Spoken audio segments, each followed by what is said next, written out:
Dear student, today we will discuss the chapter Conditions and Warranties, BCom 1, Semester 1.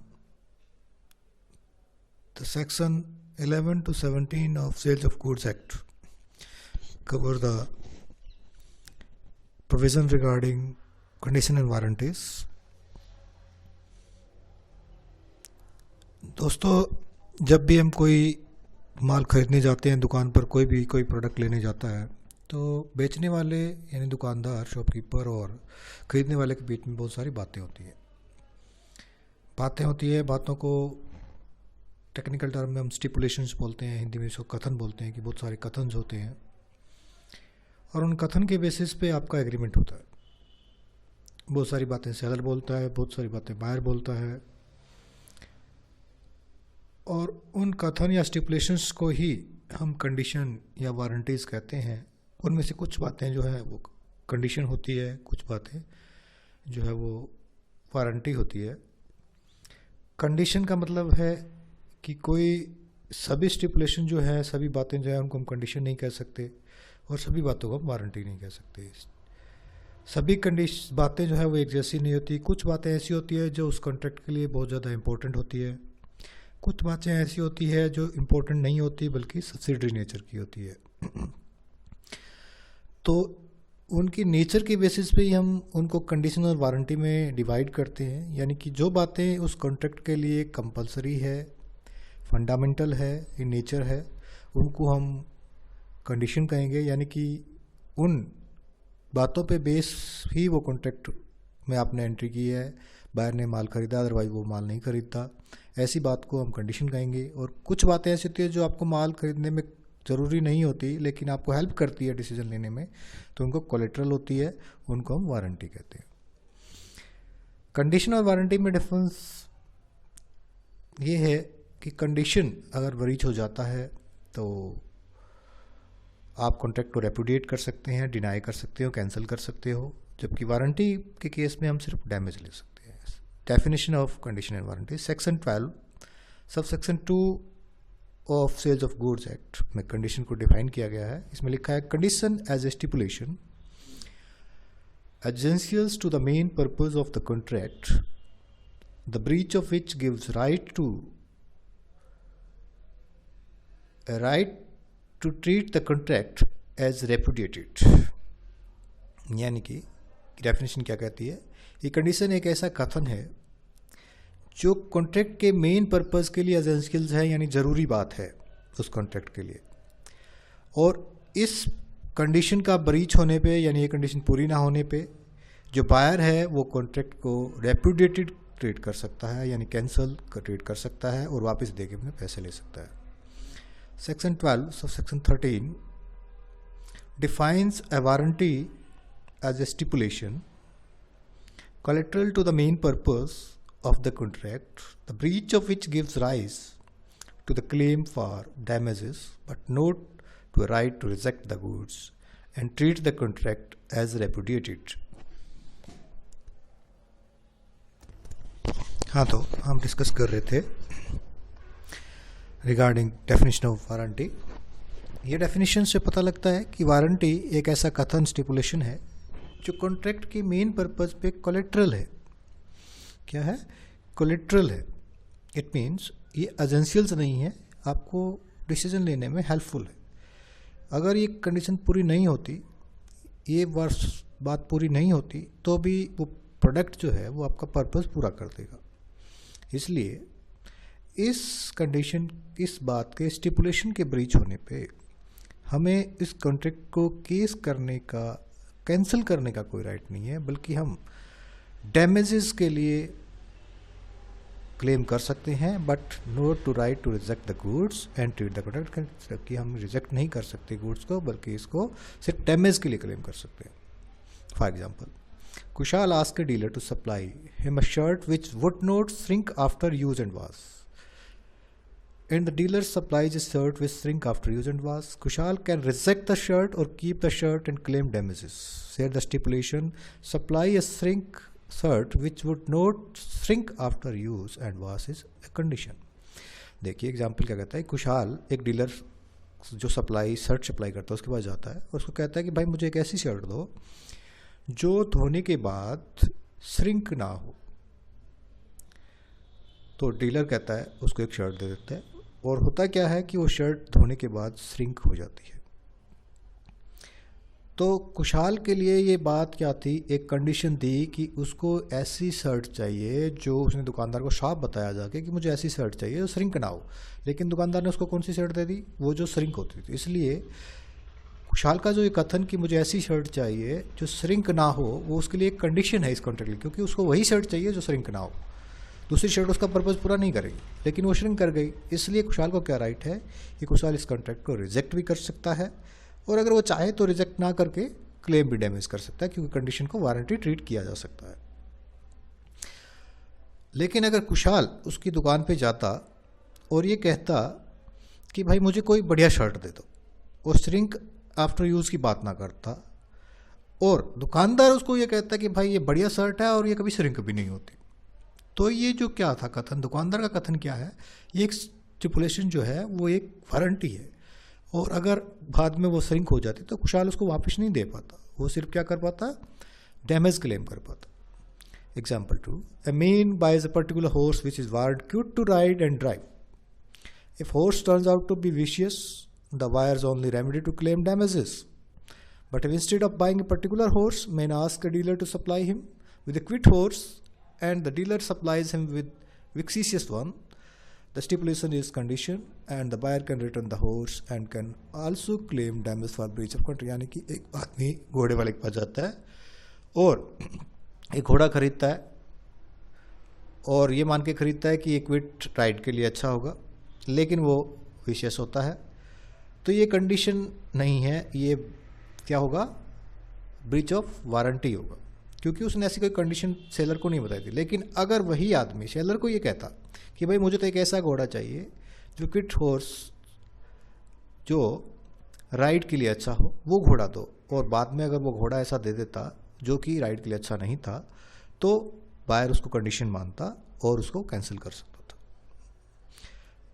Clear, ये example जो है, this illustration is a clear proof of fact that the exactly similar term may be condition in one contract and warranty in the other depending upon the construction of the contract। यानी कि condition क्या है और warranty क्या है, ये इस बात पे डिपेंड करती है कि कॉन्ट्रैक्ट करते टाइम उस बात को किस पर्पज से कहा गया था। When does condition become warranty? देखिए हर कंडीशन जो है वो कंपलसरी होती है कॉन्ट्रैक्ट के लिए, और उसके बेस पे हम कॉन्ट्रैक्ट को कैंसिल कर सकते हैं। लेकिन कुछ कंडीशन में कंडीशन जो है उसको वारंटी मान लिया जाता है, यानी कि उसके बेस पे हम फिर कॉन्ट्रैक्ट जो है वो कैंसिल नहीं कर सकते, सिर्फ डैमेज क्लेम कर सकते हैं।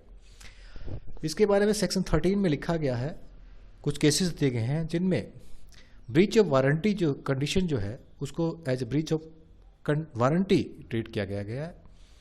उस केस में जो बायर है अपना कॉन्ट्रैक्ट कैंसिल करने का या रिसेंड करने का जो राइट है उसको लूज कर देता है, और केवल उसके पास वारंटी के केस में डैमेज लेने का राइट रह जाता है। वो कंडीशन कौन कौन सी है, this condition are as for number 1, voluntary waiver by the buyer.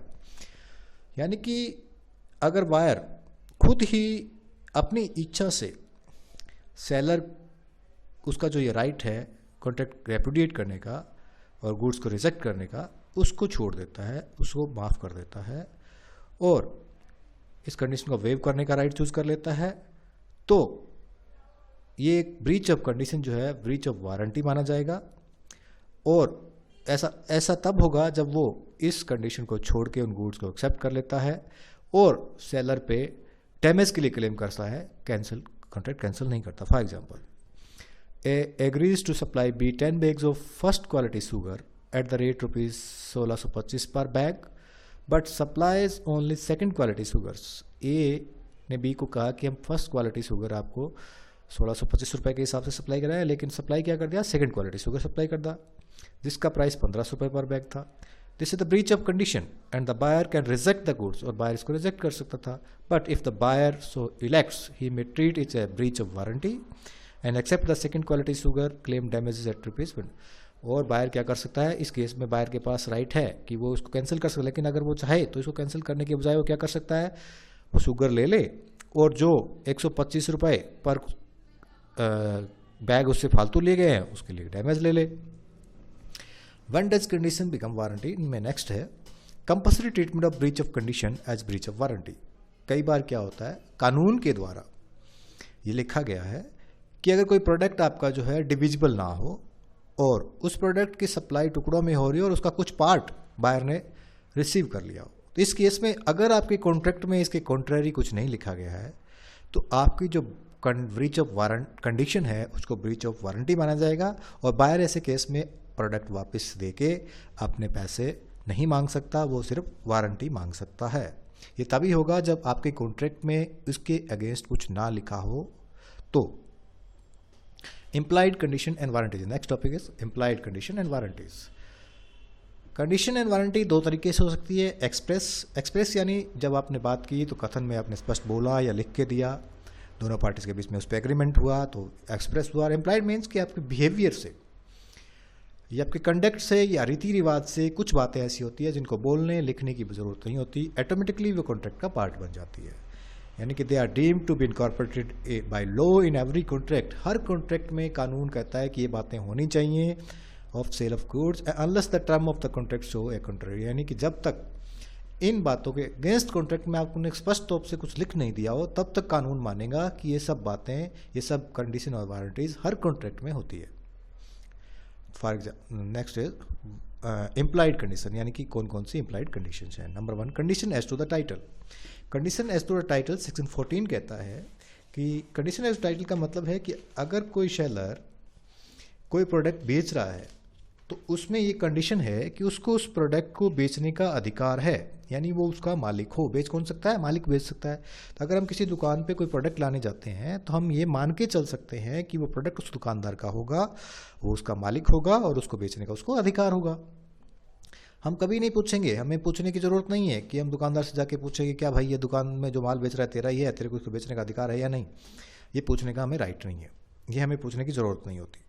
इसलिए हर कॉन्ट्रैक्ट में कानून कहता है condition as to the title, यानी जो दुकानदार, जो शॉपकीपर जो माल बेच रहा है, जो सेलर जो चीज़ बेचना चाह रहा है, ये अज्यूम करके चल सकते हैं कि उसको इसको बेचने का अधिकार है।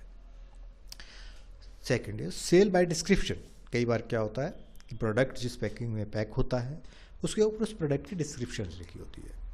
प्रोडक्ट सील बंद होगा, प्रोडक्ट के ऊपर जो बॉक्स होता है उसके ऊपर डिस्क्रिप्शन लिखी होती है कि इस प्रोडक्ट में क्या क्या इंग्रेडिएंट्स मिलाए गए हैं, क्या क्या इसके यूजेस हैं, क्या क्या इसके फीचर्स हैं, वो हम पढ़ते हैं उसके ऊपर से, और आपने पढ़ के वो प्रोडक्ट खरीद लिया। उसका मतलब ये है कि जो डिस्क्रिप्शन में अंदर लिखा हुआ है वही चीज़ उसके अंदर होनी चाहिए। ये इम्प्लाइड कंडीशन है कि डिस्क्रिप्शन से आपके अंदर जो प्रोडक्ट रखा हुआ है वो मैच होना चाहिए। अगर मैच नहीं होता तो बायर के पास राइट है कि वो इसको इम्प्लाइड कंडीशन मानते हुए अपने कॉन्ट्रैक्ट को कैंसिल मान के प्रोडक्ट वापस करके पैसे क्लेम कर सकता है। Condition as to the quality और fitness of the buyer purpose. Quality of fitness in buyer, इस केस में माना जाता है कि आमतौर पर कैवेट टेम्पटर का प्रिंसिपल अप्लाई होता है कि बायर बी वेयर कि जो भी प्रोडक्ट आपको जिस पर्पज से चाहिए आप पहले उसको उस पर्पज से फिट है या नहीं इसकी पूरी तसल्ली करके उसको प्रोडक्ट को खरीदें। लेकिन फिर भी कुछ टाइम इसको इम्प्लाइड कंडीशन में है। वो कब माना जाता है कि जब आप सेलर के पास जाते हो और सेलर से कहते हो कि भाई मुझे इस पर्पज से प्रोडक्ट चाहिए और आप मुझे उसकी जानकारी नहीं है कौन सा प्रोडक्ट लेना है, आप इसके एक्सपर्ट हो, आप मुझे रिकमेंड कर दो कौन सा प्रोडक्ट मैं खरीदूं। और सेलर कोई ऐसा प्रोडक्ट रिकमेंड कर देता है जो आपके पर्पज में फिट नहीं बैठता या जिस क्वालिटी का आप मांगते हो उस क्वालिटी का नहीं होता, तो उस केस में इसको इम्प्लाइड कंडीशन माना जाएगा और आप के बेस पे कॉन्ट्रैक्ट को कैंसिल कर सकते हो। Condition as to the merchantability of merchantable quality, यानी कि प्रोडक्ट जो आपको बेचा जा रहा है उसमें ये अज्यूम किया जाता है कि जो दुकानदार आपको प्रोडक्ट दे रहा है वो मर्केंटेबल क्वालिटी में होना चाहिए। मर्केंटेबल क्वालिटी मीन्स कि वो यूज़ करने लायक हो, ऐसा प्रोडक्ट आपको दुकानदार देगा। फॉर एग्जाम्पल एक केस है पीर मोहम्मद वर्सेस डोलोगम।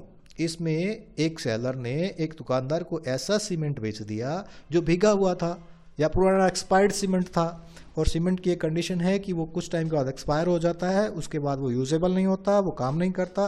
तो ऐसे केस में आप अगर सीमेंट का बैग लेके आ रहे हो तो दुकानदार की ये रिस्पॉन्सिबिलिटी है कि वो आपको ऐसा सीमेंट दे जो कि यूजेबल हो। लेकिन इस केस में क्या हुआ, वो सीमेंट जो है वो एक्सपायर्ड था, पुराना था, भीग चुका था और यूज़ की कंडीशन में नहीं था, तो इसको ब्रीच ऑफ कंडीशन माना गया था और इसके जो बायर था उसको कोर्ट ने यह अधिकार दिया कि वो कैंसिल करके अपने पैसे वापस ले सकता है। Condition as to the wholesomeness, condition as to wholesomeness का मतलब है ये आमतौर पर क्या होता है, ईटेबल्स, खाने पीने की चीज़ों के केस में अप्लाई होता है कि खाने होलसमनेस है कि जो प्रोडक्ट आपको सप्लाई किया जा रहा है वो इंजूरियस टू हेल्थ नहीं होना चाहिए कंज्यूमर्स को, कि कंज्यूमर अगर कोई खाने पीने की चीज़ ले रहा है तो वो किस लिए ले रहा है, या फिर हेल्थ को बनाने के लिए ले रहा है, ना कि बिगाड़ने के लिए।